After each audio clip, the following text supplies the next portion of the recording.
사실인 줄 알고 한 절 한 절씩 교독하도록 하겠습니다.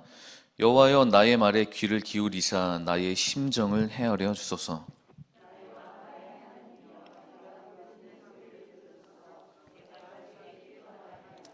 여호와여 아침에 주께서 나의 소리를 들으시리니 아침에 내가 주께 기도하고 바라리이다.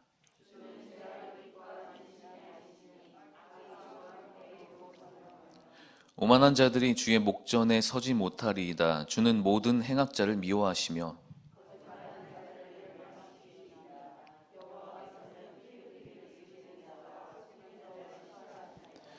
오직 나는 주의 풍성한 사랑을 힘입어 주의 집에 들어가 주를 경외함으로 성전을 향하여 예배하리이다.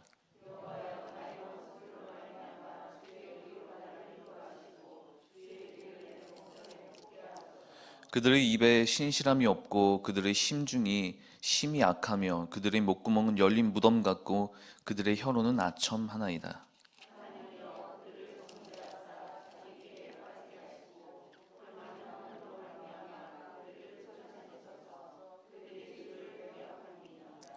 그러나 주께 피하는 모든 사람은 다 기뻐하며 주의 보호로 말미암아 영원히 기뻐 외치고 주의 이름을 사랑하는 자들은 주를 즐거워하리이다. 여호와여 주를 의인에게 복 주시고 방패로 함같이 은혜로 그를 호위로. 아멘. 할렐루야. 오늘도 새벽 예배에 나오신 여러분들 환영하고 축복합니다. 뭐 그렇게 하나님 보고 싶으셔서 이렇게 휴일에까지 오십니까? 네, 그 마음 아실 줄로 믿습니다. 하나님이 반드시 그 마음에 넘치도록 은혜와 풍성한 사랑을 채워주실 줄로 저는 확신합니다. 기억은 나지 않아요. 언젠지 확실하긴 모르겠는데 이 말씀을 처음에 읽고 시편 5편을 읽고 그냥 첫 절을 보자마자 그냥 좀 먹먹했던 것 같아요. 삶이 아마 고단했겠죠. 고단하지 않은 삶이 언제였는지 기억은 나지 않지만 고단했겠죠. 팍팍했겠죠. 그래서 이 시편 기자가 한 말이에요. 여호와여 나의 말에 귀를 기울이소서 하는데 아무도 내 말을 들어줄 수 없었던 상황이 다시 떠올랐습니다. 그냥 들어주지도 않고 봐주지도 당연히 않죠. 어떻게 하면 올까 말까, 어떻게 하면 쪼을까, 어떻게 하면 쟤를 상처낼까 하는 그 모든 과정들은 저를 둘러싸고 있지만 오직 하나밖에 시선은 갈 수가 없었습니다. 오직 주님께만 부르짖을 수밖에 없었어요. 그래서 말했죠. 기자처럼 하나님 나의 심정을 좀 헤아려 주시옵소서라고. 예, 그랬습니다. 그랬어요. 그런데 이게 한 절로만 끝나지 않고 그 뒷절에 또 나와요. 나의 왕 하나님이여 제발 좀 부르짖는 소리를 들으시옵소서. 제가 기도하겠습니다. 그랬습니다.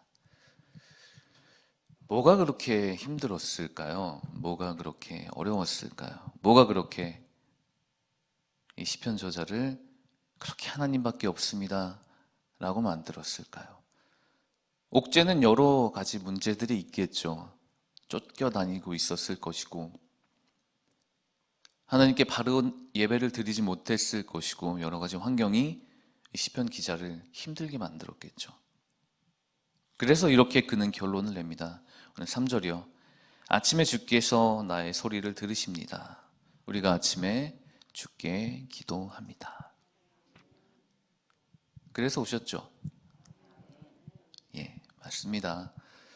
그래서 옵니다, 우리. 그래서 옵니다. 뭐 길지 않은, 그렇게 여러분들보다 길지 않은 제 삶이었겠지만 그때 그 기억 하나로 버티고 있거든요. 그때 만난 하나님 그 은혜로 살고 있거든요.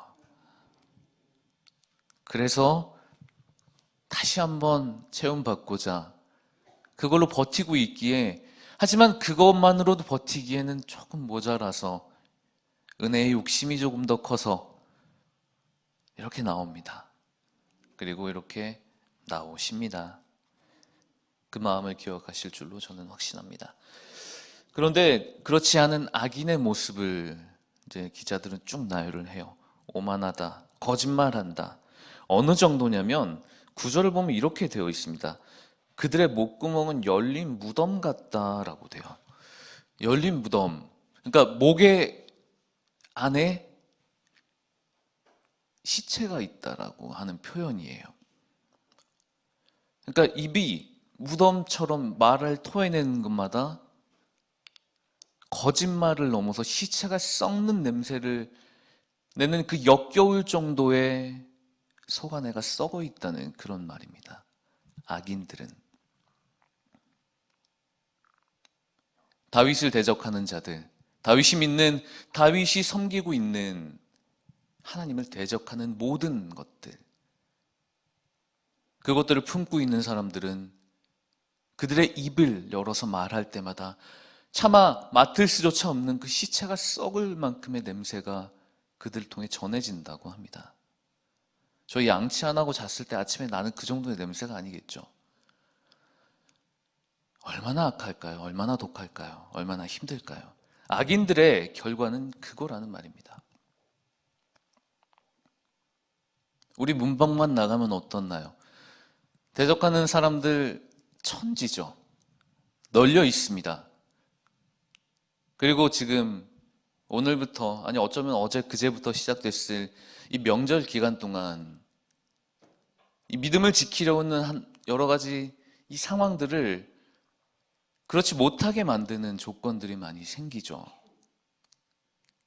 가족 때문에 행복하지만 가족 때문에 힘듭니다. 가족 때문에 살지만 가족 때문에 못 살겠어요. 저만 그런가요? 아니, 그렇더라고요. 그래서 어쩔 수 없이 다윗은 이렇게 얘기하는 겁니다. 하나님, 제발 저의 간구를 들어주시옵소서. 악인의 그 냄새를 견디지 못하겠습니다. 주님의 향기로만 덮어주시옵소서. 그럴 때 우리는 7절처럼 됩니다. 오직 나는 주의 풍성한 사랑을 힘입어 주의 집에 들어갑니다. 주의 집에 들어갑니다. 주의 집을 그 기쁜 곳에 들어가서 경외합니다. 그리고 삶의 태도가 이래야 될 것을 보여줍니다. 성전을 향하여라고 되어 있습니다. 성전을 향하여. 이미 몸은 와 계시지만 마음은 혹시 다른 데 계신 분 안 계시겠죠? 온라인으로 참여하고 계신 분들, 마음은 그곳에 계시지만 몸은 이곳에 있는 이분들과 다르진 않겠죠? 아닙니다. 같은 있습니다. 여기 계신 분들, 그리고 참여하시는 분들 똑같습니다. 마음과 생각, 몸 모든 것들이 주님을 향할 줄로 믿습니다. 그 마음으로 주님을 섬기고 그 마음으로 감사하며 사는 것도 알고 있습니다. 이 부족한 저도 알고 있는데 하나님은 얼마나 저 잘 아실까요? 그러기에 모든 마음의 생각들을 다 내려놓으신다면 오늘 이 기자의 1, 2절의 고백처럼 주님 들어주십시오라는 그 간절한 간구가 진심이 된다면 어떤 기도든 주 앞에서 다 이루어질 줄로 믿습니다. 어려움이 있을 때 이것을 기억하십시오. 주님밖에 없었던 그 순간, 만났던 그 장소와 시간들, 나에게 주셨던 그 첫 은혜와 경험, 그리고 넘치도록 채워주시고 있는 지금의 이 사랑, 이것만 기억한다면 우리 어떠한 상황도, 어떠한 아픔도, 어떠한 어려움에서도 능히 이겨낼 줄 믿습니다. 어려움이 있을 때 이것을 기억하면 됩니다. 하나님만 기억하면 됩니다. 그러면 오늘 11절, 12절 이렇게 얘기하게 합니다. 영원히 기쁘고 즐거워하겠다라고 합니다. 우리는 지금부터 주의 나라에 가는 그날까지 영원히, 그리고 그곳에서 영원히 사는 존재입니다. 우리가 그렇게 살아간다면 악인처럼 살아가는 것이 아니라 주님을 향하여 몸과 마음 모든 것들 다 드리고 교회를 위하여, 예배를 위하여, 하나님을 위하여 살아간다면 주의 이름을 기쁘게 부를 수 있는 환경을 허락하여 주실 것이고 아무도 우리를 막지 못할 것입니다. 어떠한 두려움도 우리를 넘어뜨리지 못할 것입니다. 하나님과 함께 한다면 말이죠. 복을 주신다고 합니다. 오늘 12절 우리 좋아하는 복 나오죠. 기쁩니다. 복 받아야 돼요. 그런데 조건이 있습니다. 의인에게 주신다고 합니다. 스스로 의인이라고 말하는 자가 아니고요. 하나님을 향한 자, 하나님께 다 내려놓을 수밖에 없는 자, 의에 줄이고 목마른 자, 주의 긍휼만을 바라는 자, 그에게 복을 주십니다. 비워진 만큼 채워주시고 채워주시는데, 제가 성경을 봤을 때 그래요. 뭐 다른 어떤 기준도 있겠지만 하나님, 예수님 이렇게 징벌이나 형벌을 말하고 그것을 행하실 때는 당신이 말한 것보다 요만큼은 덜 하세요. 그렇습니다. 찾아보면. 그런데 내가 너를 축복하겠다, 내가 너를 복주겠다, 내가 너를 형통케 하겠다라고 하실 때는 당신이 말한 것보다 더 많이 주십니다. 그게 하나님의 마음입니다. 그리고 우리에게 정말 중요한 한 가지를 오늘 끝으로 말씀해 주세요. 바로 은혜라는 방패입니다.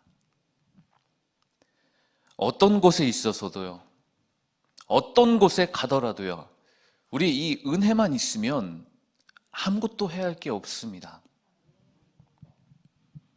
우리가 하나님을 향하여 살아간다면, 그 향한 방향성을 절대로 놓치지 않는다면 하나님께서는 우리를 의인이라 불러주시고 은혜라는 방패로 잘 감싸 주십니다. 그곳에서, 여러분의 삶의 그곳에서, 버텨야 될 그곳에서 반드시 은혜로 채워주시고, 반드시 은혜로 보호하여 주시고, 반드시 은혜로 영원토록 지켜 주실 줄로 믿습니다. 어떠한 환경을 살아가고 계신지 다양한 환경 속에서 다양하게, 다양한 시선으로, 다양한 마음으로 하나님을 바라보시겠죠. 하지만 한 가지 명심하시면 됩니다. 하나님을 향할 것, 하나님을 바랄 것, 하나님만 의지할 것. 우리 지금 이 마음으로, 적어도 우리가 이 마음으로 세상을 살아간다면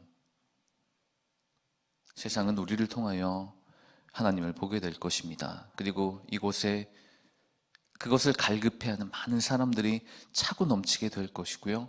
함께 찬양하며 함께 하나님을 높이며 영원토록 살 그날을 기대하며 한 걸음은 걸어갈 수 있는 우리 모두가 될 것으로 저는 확신합니다. 그렇게 걸어간 여러분에게 은혜가 충만하게 될 것입니다. 은혜, 그것을 넘어서 방패로 모든 것들을 채워주신다고 합니다. 하나님의 은혜로 어려움 다 이겨내고 은혜로만 살며 은혜로만 버티며 은혜로만 충분한 우리 모두가 되시기를 우리 주님의 이름으로 간절히 축원합니다.